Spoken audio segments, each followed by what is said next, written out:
certainly I was trained in the English arts and crafts style, and the idea behind that is, I find very intriguing. It's more of a sort of back to the land idea, even though the reality is like totally different than that for me. But the idealism of creating things by hand and creating unique things was sort of part and parcel to the English arts and crafts movement. And I respond to that. I think that that's it's a great ideal to have.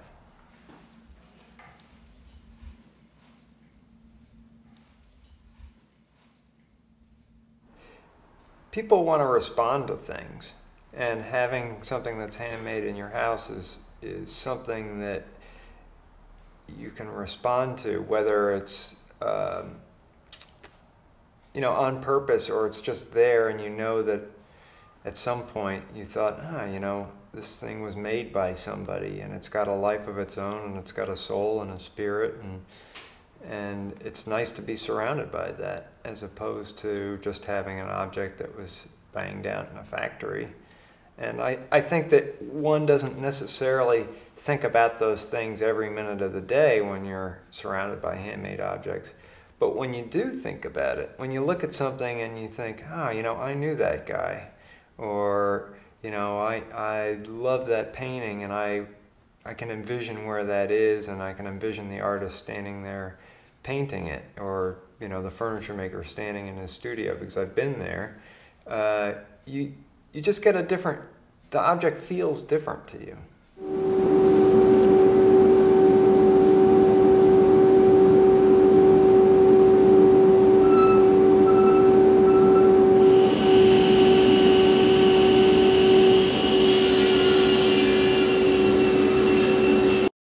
I love, you know, wood as a material, and that's a very organic thing.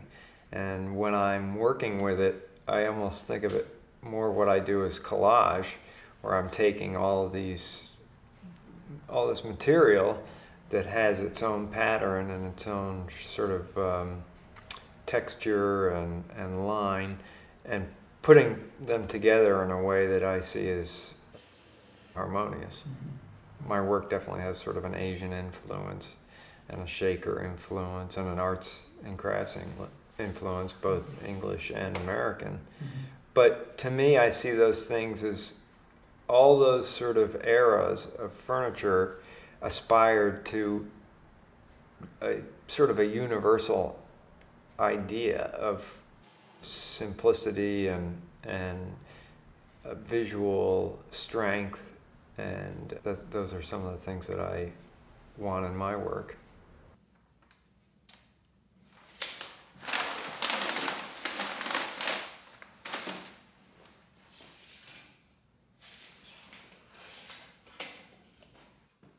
Woodworking is a very sort of strict set of steps that has to be followed in order for something to be crafted very well. But within that constraint of process, there's just a breadth of freedom that you can have, and it's really nice to be have those constraints in some ways. The most successful collaborations that we've had together have been in doing custom commissions for a variety of clients. Tom is incredibly flexible. He pays a lot of attention to what the client needs and what the client is thinking, and his drawings reflect a variety of possibilities that the client generally responds to quite well.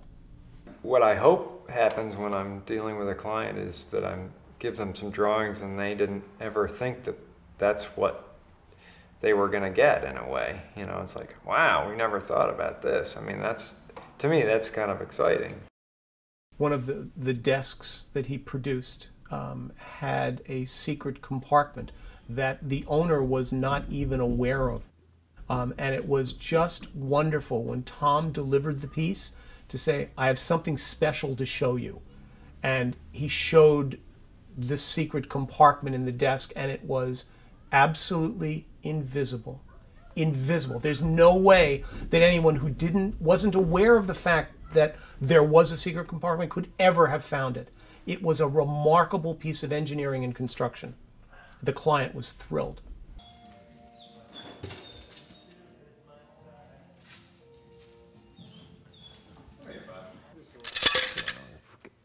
Put that away.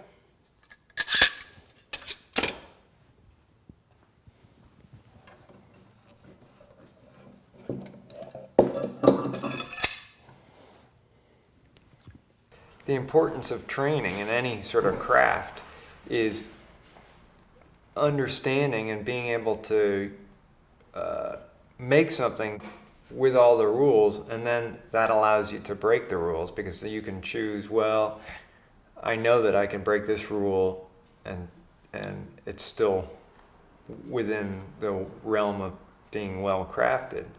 Simple lines where one person might do a straight line, Tom does an arch. Exponentially more difficult to do in context with a design, but to Tom it's necessary. It becomes an element that is absolutely essential to the overall impression of the piece.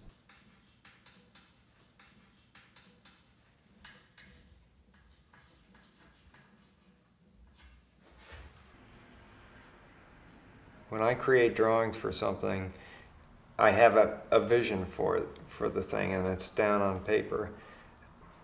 And then when I start making it, I have to sort of revisit that vision.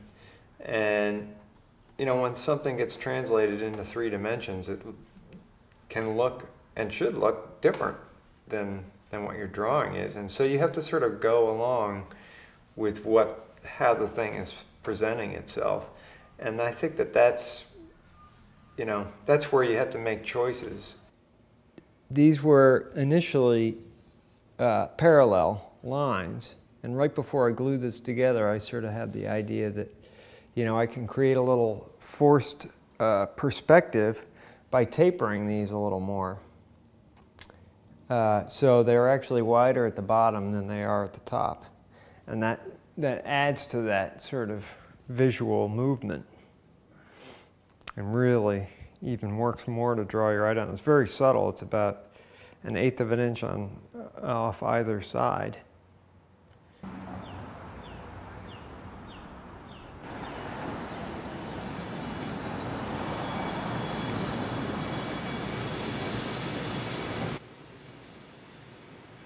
Some customers, I feel like they're really interested in what I'm bringing to it, and other customers are more interested in a solution that works within the context of their home or their specific needs.